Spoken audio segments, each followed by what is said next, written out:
But first time Countdown's number 2 story tonight's worst person. The bronze to Congressman John Shimkus of Illinois, clearly unhappy that he ranks no better than 4th among our insane representatives behind Bachmann and the two kings. This is the guy who said global warming was much worse during the time of the dinosaurs than it is now, forgetting that the dinosaurs went extinct. He also was the one who said we didn't have to worry about global warming because, quote, the earth will end only when God declares it's time to be over. A man will not destroy this earth will not be destroyed by flood. Well, apparently Congressman Shimkus has lost his groove. He doesn't like the Obama energy plan. I think this is the largest assault on democracy and freedom in this country that I've ever experienced. I've lived through some tough times in Congress. Impeachment, 2 wars, terrorist attacks. I fear this more than of all the above activities that have happened. It's worse than Afghanistan and Iraq or Bill Clinton or 9/11. Obama's energy plan is worse than 9/11. Congressman, I wouldn't even say that you were worse than 9/11.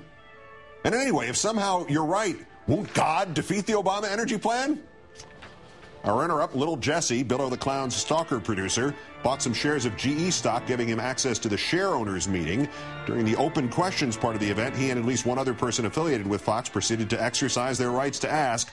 Little Jesse's question was about Janine Garofalo's visit here last week when she suggested the TP crowd was made up largely of racists.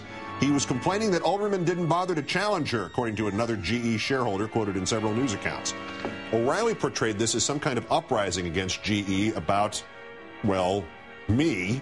But now he says it's also about GE making money off cap and trade, so I got Obama elected by attacking Bill.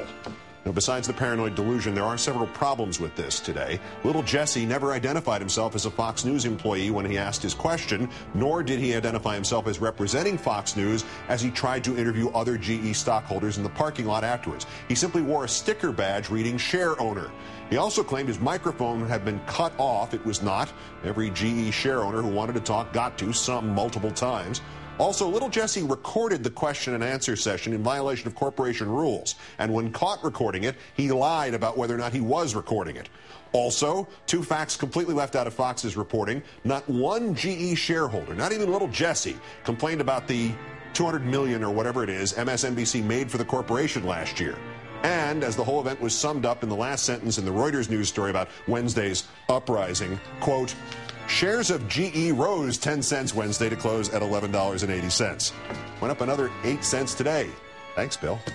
But our winner, Billo the historian, the man who made the Americans the war criminals at Malmedy, the man who evidently cut most of his history classes, gets into a debate with Alan Colmes about the propriety of Obama meeting Hugo Chavez.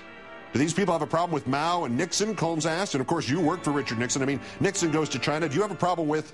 Billo interrupts. It was Joe and Nixon. Mao was not involved. Colmes, there was... Billo interrupts again. Yeah, Joe.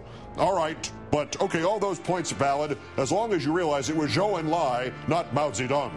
Colmes, flustered, says, Zhou Enlai. Oh, okay. So Bill is saying that when Nixon made his historic trip to China in 1972, he never met with Mao Zedong, Chairman Mao. He only met with the premier, Zhou Enlai. Do we have that film? So at the summit here in China in 1972, who's that guy Nixon's shaking hands with, Bill? Alfred Hitchcock? Jeez.